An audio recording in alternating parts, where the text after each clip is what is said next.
मला देवमरे इचलकरंजीहून आहे. मी जॉईन झाले आता 6 महिन्यापूर्वी, परंतु सुरुवातीला काही सिरियस इतकं घेतलं नव्हतं. आता थोडंसं मॅरेथॉन बद्दल बोलणार आहे. शशिकला ताईंनी सुरुवातीला मला मॅरेथॉन मध्ये पार्टिसिपेट होण्याबद्दल सांगितलं, पण मी म्हटलं मी काय वर्किंग वुमन असल्यामुळे मी त्याला वेळ देऊ शकत नाही आणि मला तर काय हे जमणार नाही. आणि मला काय वाटत होतं सुरुवातीला मॅरेथॉन म्हणजे कुठेतरी पळायला वगैरे जावं लागणार की काय, असं म्हणून मी त्याच्याकडे दुर्लक्ष करत होते. मग तरी त्यांनी जरा फोर्स केल्यानंतर मी जॉईन झाले, मॅरेथॉन मध्ये पार्टिसिपेट झाले.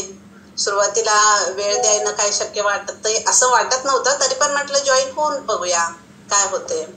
मग त्या म्हटल्या तुम्ही वर्कआउटला वगैरे सकाळी जॉईन व्हा. त्याच्यानंतर वर्कआउटला जॉईन झाले. आता सकाळी 5:30 वाजता म्हणजे मला उठणं खूपच म्हणजे नको वाटत होतं, कंटाळा येत होता. तरी सुद्धा मी झोपूनच जॉईन व्हायचे, फक्त व्हिडिओ ऑफ करायचे आणि जॉईन होऊन बसायचे. मग त्यांचा वर्कआउट मधल्या लोकांची एनर्जी आणि त्यांचं वर्कआउट बघून इतकं मला हे वाटायला लागलं की आपण सुद्धा जॉईन व्हावं. मग मी जॉईन व्हायला चालू केले. थोडं वर्कआउट करायला लागले. कधी वर्कआउटवर, कधी योगावरती, अशा 2-3 सेशनवरती, कधी शेटे सरांच्या वरती, कधी मालती ताईंच्यावरती, कधी पद्मजा मॅडमांच्या वरती अशी जॉईन होत मी वर्कआउट करायला लागले. माझी एनर्जी वाढायला लागली. त्याच्यानंतर थोडंसं फ्युएल स्टेशन बघायला लागले. मॉर्निंग फ्युएल स्टेशन मध्ये सगळ्यांचे आपले ओंकार साधना सुरुवातीला करायला चालू केले. ओंकार साधनामुळे मला इतका इफेक्ट जाणवायला लागला की मला बोलणं किंवा माझा स्वर असा थोडासा जरा छान वाटायला लागला ओंकार साधनामध्ये. त्याच्यानंतर म्युझिक बघायला लागले, अफर्मेशन, हे इतके सगळे मिळतात हे मला म्हणजे आधी वाटत नव्हतं की हे काय फक्त मॅरेथॉन आहे, कुठं काय वजन कमी करायचं नाही आहे आपल्याला, जास्त हे नाही आहे, त्याच्यामुळं एवढं सिरियसली घेत नव्हते. ते मग म्युझिक, अफर्मेशन हे सगळे. त्याच्यामध्ये फ्युएल स्टेशन मध्ये, आपल्या मॉर्निंग फ्युएल स्टेशन मध्ये वेगवेगळ्या प्रकारचे फ्युएलची माहिती, बोधकथा, अशा भरपूर सगळा साठा त्याच्यामध्ये मिळायला लागला. धनाजी चौगुले सरांचं मनावरती हे व्याख्यान ऐकायला मिळायला लागलं. खूप सगळं असं आपण कामं करत, आधी सुरुवातीला मी म्हणत होते, माझी मानसिकता नव्हती मी वेळ देऊ शकत नाही असं, पण माझी कामं, रेग्युलरची कामं करत मी हे सगळं ऐकायला लागले आणि त्याला कधी वेळ द्यायला लागले हे सुद्धा मला कळालं नाही आणि मी वेळ देऊ लागले. नंतर हे फ्युएल स्टेशन ऐकायला लागले. ह्याच्यामध्ये ज्ञान मला भरपूर मिळालं, बोधकथा म्हणा, बाकीचे म्हणा. त्याच्यानंतर दुपारचं वर्किंग वुमन असल्यामुळे दुपारचं प्राणायाम वगैरे काही मला जॉईन होता येत नव्हतं, पण तरी सुद्धा ग्रुपवरती सगळ्यांचे मेसेज, सगळ्यांचे इफेक्ट हे बघून सुद्धा मला जाणवायला लागलं की मॅरेथॉन मधलं हे सुद्धा प्राणायामचं सुद्धा सेशन खूपच छान असणार आहे. आणि त्यात तर सुद्धा ह्या योगरत्न, योग पंडित, योग विशिक्षिका ह्या असणाऱ्या, नॅचरोपॅथिस्ट असणाऱ्या ह्या मॅडम, सुजाता मॅडम, ह्या आपलं प्राणायाम वगैरे घेतात म्हटल्यानंतर ते लकीच असणार आहे. दुपारी जे जॉईन होतात त्यांचा मला स्वतःहून, मी जॉईन होत नाही त्याच्यामुळे त्यांचा मला हेवा वाटायचा की आपण हे सगळं करू शकत नाही. त्याच्यानंतर आपण दुपारचं जेवणाचा, मॅडम म्हणत होत्या, शशिकला ताई म्हणतात की दुपारच्या जेवणाचा वगैरे फोटो टाका. आपण कधीही आपल्या ताटाकडे लक्ष देत नाही.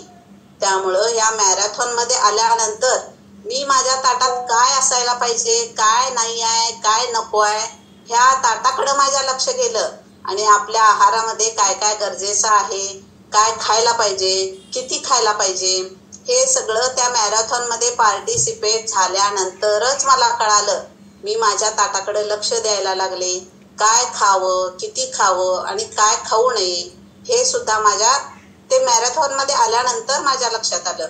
मग मी हळूहळू माझा आहार थोडासा चेंज करायला लागले, त्याची वेळ चेंज करायला लागले. सगळ्याचे फोटो टाकल्यानंतरच माझी मानसिकता झाली की बाकीच्यांचे फोटो असे असतात आणि आपला फोटो असा असतोय की आपण आहार कसा घेतोय, नाहीतर ह्या आधी आपण कधीही लक्ष देत नव्हतो. त्याच्यानंतर संध्याकाळचं सगळ्यात महत्वाचं म्हणजे मॅरेथॉन मध्ये संध्याकाळी जे सेशन होतं, इतरांचे मॅरेथॉन मध्ये पार्टिसिपेट झालेल्या लोकांचे शंका, समाधान, कुणाला काय म्हणजे कुणामुळं कशामुळं काय आहार घेतल्यानंतर काय इफेक्ट होतो किंवा कुणाला काही त्रास होतो का, किंवा त्रास झाल्यानंतर काय करायचं किंवा काय घेतल्यानंतर काय खावं, हे मॅरेथॉन मध्ये संध्याकाळच्या सेशन मध्ये हे सगळं कळायला लागले. ह्याबद्दलची सगळी माहिती कळायला लागली. आता मला वाटत होतं सुरुवातीला मॅरेथॉनमध्ये पार्टिसिपेट झाल्यानंतर गोड खायचं नाही किंवा तेलकट तिखट काही खायचं नाही किंवा चमचमीत खायचं नाही. मला बाकीचे म्हणायचे मग हे सगळंच कायमचं सोडणार की काय. नाही तर आपण सुजाताताई किंवा ह्या संध्याकाळच्या सेशनमध्ये आपल्याला सगळं सांगितलं जातंय. पोळ्या, इव्हन पोळ्या सुद्धा करून कशा खायच्या, वडे सुद्धा करून कसे खायचे, ह्याच्याबद्दल सुद्धा संध्याकाळच्या सेशनमध्ये किंवा आपलं कुकिंग वगैरे कसं करायचं, कशा पद्धतीनं करायचं आणि काय खायचं हे सुद्धा. मला खाऊन वजन कमी करायचं असतं हे सुद्धा आपल्याला माहित नसते, पण खाऊन सुद्धा वजन कमी करायचं असते, पण काय खायचं हे मात्र त्या सेशनमध्ये खूप छान कळलं. त्याच्यानंतर संध्याकाळी मी 9 नंतर किंवा 9च्या दरम्यान जेवायचे, पण मध्ये आल्यानंतर मला कळायचं की 9च्या आधी किमान आपल्या आपल्या सोयी नका होईना थोडंसं लवकर लवकर लवकर थोडंसं जेवायला चालू केले संध्याकाळचं. किंवा संध्याकाळचं आपण काय कधी शेक घेऊ किंवा काय जेवण असेल ते संध्याकाळच्या आधी थोडंसं सूर्यास्ताच्या आधी करायला सुरुवात केली. मी आधी सुरुवातीला म्हणत होते मला ह्या कशालाही वेळ मिळणार नाही, पण ह्याच्यामध्ये पार्टिसिपेट झाल्यानंतरच मी वेळ द्यायला लागले आणि माझा वेळ ॲडजस्ट होत गेला.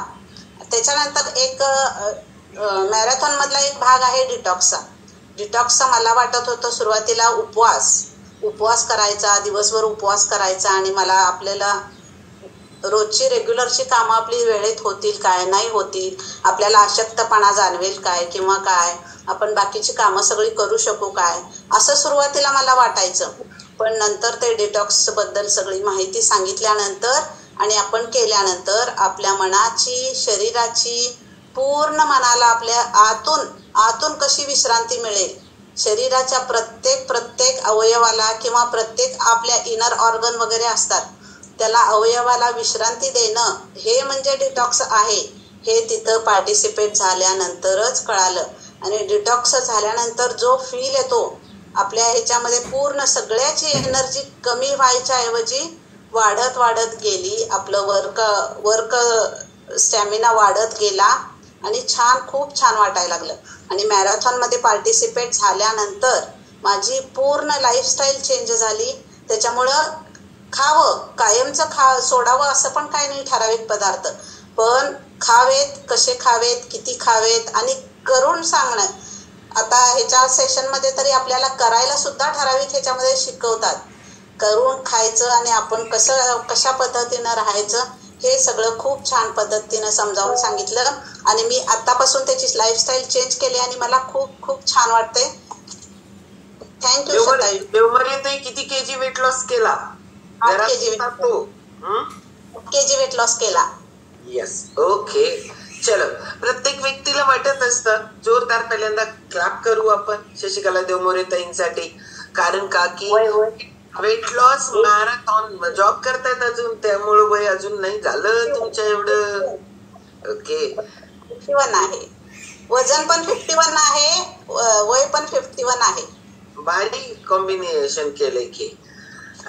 चल, देवमोरे ताईंनी ना वेट लॉस मॅरेथॉन बद्दलच बोलले आज. ओके, कारण ऑल सेशन मॅरेथॉन म्हणजे पळायचं असं वाटतं. सगळ्यात मेन महत्वाचं त्यांनी एक वर्णन केलं, खरंच आपण ऍडजस्ट करत असतो ताटाकडं. आज पालेभाजी नाही, राहू दे. आज आपल्याकडे उसळ नाही, राहू दे. आज सलाड नाही, राहू दे. मग सगळं राहू दे करत बॉडीला जे पाहिजे त्या सगळ्या गोष्टींची डेफिशियन्सी निर्माण करतो आपण. आणि या डेफिशियन्सीमुळं चॅलेंज निर्माण होतात. मग आपल्याकडं प्रॉपर ताट करायला लागलो जेवण, तर आपण दुसऱ्याचे फोटो बघून लय शिकतो माहितीये का. आशा पाटील, उषा किनिंगे यांची ताट बघितल्यानंतर सलाड, आणि आशा पाटील तर एवढं सलाडचं डेकोरेशन मस्त करायच्या की त्याचं कुठं सायकल कर, कुठं काय कर, कुठं फुलांचा बंच कर. आणि हे सगळं बघितल्यानंतर सलाडच्या प्रेमातच पडायला पाहिजे सगळ्यांनी. हे एक. दुसऱ्यांचे फोटो जेव्हा आपण बघतो त्याला आपण कुठं कमी आहोत हे कळतं. जसं इथं एक्सपिरियन्स ऐकल्यानंतर, बाकी सगळ्यांचे चॅलेंजेस कळाल्यानंतर आपल्याला वाटतं अरे मला काहीच प्रॉब्लेम नाहीये. त्यामुळे ऐकताना कशा अँगलनी आपण ऐकतो, कुणाला वाटतं रडगाणं ऐकतो, कुणाला वाटतं दुसऱ्याच्या आयुष्यात काय चाललंय, कशाला मला ऐकायचंय. नाही, स्वतः कुठे आहोत जज करण्यासाठी. आणि त्यामुळं मॅरेथॉन मध्ये हेही कळतं की अरे आपण अजून किती अनभिज्ञ आहोत, की अजून आपल्याला ज्ञान ग्रहण करण्याची गरज आहे. म्हणजे तुम्हाला वाटेल तुम्हालाच काय, नाही, आम्हाला पण अजून ज्ञान वाढवतच चाललोय आम्ही. आपण घ्यायलाच पाहिजे, कारण मॉर्निंग फ्यूल स्टेशनला माझ्या एवढं अलर्ट कोणीच बसत नसेल असं मला वाटतंय. कारण मी प्रत्येक व्यक्ती काय बोलत असते, एक्सपिरियन्स काय देत असते, त्याची फिलिंग काही असतात हे मी शिकत असते.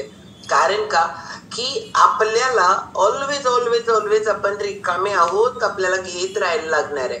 नको आहे ते डिलीट मारायला लागणार आहे, मग जागा पण होणार आहे. खूप लोकांना वाटतं मी परिपूर्ण आहे. पूर्ण असाल तर त्याच्यामध्ये खूप डिलीट मारण्यासारख्या गोष्टी आपण संग्रहित करून ठेवलोय. त्यामुळं त्या गोष्टींवर लक्ष पाहिजे. दुसरं, डिटॉक्स बद्दल बोलला. 3 वेळा खाऊन कोण डिटॉक्स करतं? आपल्याला आपल्या शतायुषीमध्ये जो डिटॉक्स असतो तो 3 वेळा खाऊन असतो. पण 3 वेळा खाऊन काय डिटॉक्स करायचंय? तर मनातले विचार डिटॉक्स करायचे आहेत, त्याला काढून टाकायचंय. बॉडीला क्लीन, त्याला काय पाहिजे डिटॉक्स साठी? ते अँटीऑक्सिडंट ग्रहण करायचे आहेत. अँटीऑक्सिडंट जेव्हा तुम्ही घेता त्यावेळेला बॉडीतला कळत न कळत जमा झालेला सगळा कचरा बाहेर जात असतो. डिटॉक्स म्हटल्यानंतर खूप लोकांना असं वाटतं की अरे कसं होणार. तुमची इतकी छान मनाची तयारी करून घेतली जाते, त्या मनाच्या तयारीमुळं आपल्याला जसं ताई म्हणाल्या तसं दुसऱ्या दिवशी खूप लाईट फील, हलकं फील हे सगळं व्हायला लागतं. प्रॉपर अँटीऑक्सिडंट घेतल्यामुळं वेट लॉस पण खूप छान होतो त्या दिवशी, कारण आपण सोडियम, मीठ इनटेक करत नाही. अदर गोष्टी. श्रावण आलाय माहितीये तुम्हाला, खूप लोक श्रावणी करतात. आणि या श्रावणी असू दे अगर उपवास असू दे, तो जर करायची इच्छा असेल तर वेट लॉस मॅरेथॉन मध्ये पार्टिसिपंट व्हा. कसा करायचा असतो हे सांगितलं जातं. जसं देवमोरे ताईंनी सांगितल्या की आपल्याला सांगतात ना हे सगळं बंद केल्यावर परत वाढतं, कारण तुम्ही सगळंच बंद करून कमी करता आणि नंतर सगळंच चालू करता, मग परत आहे तिथे येता. आम्ही काय बोलतो की करत का खाऊनच करा, विदाऊट खाता करू नका. ज्यादा खाल्ल्यानंतर सॅटिस्फाईड वाटतं, समाधान वाटतं आपल्याला. समाधानाशिवाय दुसरं काहीच नाहीये. आणि खाण्यात पण समाधान असतं. खूप दिवस झाले इडली केली नाही, खूप दिवस झालं थालीपीठ केलं नाही, खूप दिवस झालं पराठा केला नाही. आणि आता तर श्रावण चालू झाला. मंगळवार देवीसाठी करणार, बुधवार तेवढंच सोडणार, गुरुवारी दत्तासाठी करणार, शुक्रवार परत देवीची ओटी भरणार, देवीला जाणार, परत देवीला नैवेद्य दाखवणार, पोळ्या करणार, सगळं करणारच आहे. पण हे सगळं कसं खायचं? सगळं खाऊनच करायचंय. आमरस पोळी खाऊन लोकांचे वेट लॉस केलाय. तुम्ही म्हणाल उद्याला जाऊन आता आमरसचा डब्बा आणतो, तसल्या डब्यातला खाऊन काय होत नाही. त्याच्यामध्ये प्रिझर्वेटिव्ह खूप असतात. तर आपल्याला या सगळ्या गोष्टी ऍज ए आपण सगळेजण रेसिपीचा वर्ग, रेसिपी, लाडू, पोळ्या सगळं दाखवलं जातंय. इडली, डोसा, पराठे सगळे दाखवले जातात. राईसचे वेगवेगळे प्रकार दाखवले जातात. साठवण करून स्नॅक करणारे पदार्थ दाखवले जातात. या सगळ्याचा मस्तपैकी आनंद. देवमोरे ते आपण लई दिवस झाले घेतलं नाही. मला आता आज असं वाटलं की अरे आपण रेसिपीचा वर्ग घेऊन लईच दिवस झाले ना, कारण आपल्याला एक रेसिपीचा वर्ग घ्यायला पाहिजे. आठवण करून दिली, थँक्यू. कारण का घ्यायला पाहिजे. आता तरी श्रावणात काय करायचं याच्यासाठी तर घेऊ आपण नक्की. श्रावणात आपण कुठले कुठले हे करतो ना, उपवास करतो. उपवासाला किती मिलेट्स यूज करू शकतो, हे मिलेट्स कडे आपण लक्ष देत नाहीये. त्याच्यासाठी नक्की आपण तेही घेणार होतो. म्हणजे खाऊन छानपैकी वेट लॉस करायचंय आपल्याला, विदाऊट खाता बिलकुल नाही. आणि हे सगळं नॉलेज किती भेटतं सांगा, कॉन्फिडन्स किती भेटतो. स्वतः करायला लागलो, रिझल्ट यायला लागला तर कॉन्फिडन्स भेटायला लागतो. तोच कॉन्फिडन्स दुसऱ्यांसाठी पण उपयोगी पडतो. खूप लोकांना काहीच म्हणजे आपण म्हणतो ना, काहीच ज्ञान नाही असं म्हणणार नाहीये, काहीच त्याचा ताळमेळ नाहीये. ज्ञान आहे. आज सकाळी अडकर त्यांच्या लेक्चर मध्ये ना आपण ऐकलं की आपल्याजवळ आहे ते ज्ञान असतं, पण त्याचा आपण आपल्या याच्यामध्ये वापर करत नसतो. त्यामुळं ज्ञान आणि नॉलेज लय भारी फरक सांगितला अडकरताईने. त्याच्यामुळे आपण आपल्याकडं सगळ्यांच्याकडे नॉलेज आहे, सगळं आहे, पण अंमलात आणत नाही आपण. मग ते सगळं करायला पाहिजे आणि त्याच्यासाठी शतायुषी आपल्याला खरंच उपयोग पडते. पण तुम्ही सगळे करता म्हणून तुम्ही क्लास रिझल्ट क्रिएट करता, लोकांच्या समोर एक दीपस्तंभ असता की मी इथपर्यंत तुला नेऊ शकतो, डायबिटीस मुक्तीपर्यंत नेऊ शकतो, थायरॉइड मुक्तीपर्यंत नेऊ शकतो, बीपी वर काम करू शकतो. या सगळ्या गोष्टी ज्यावेळेला एक कॉन्फिडन्स तुमच्या सगळ्यांच्या मुळे, आज कॉलवर जेवढे लोक आहेत या सगळ्यांच्या मुळे हा कॉन्फिडन्स आपण लोकांपर्यंत देऊ शकतो. ओके.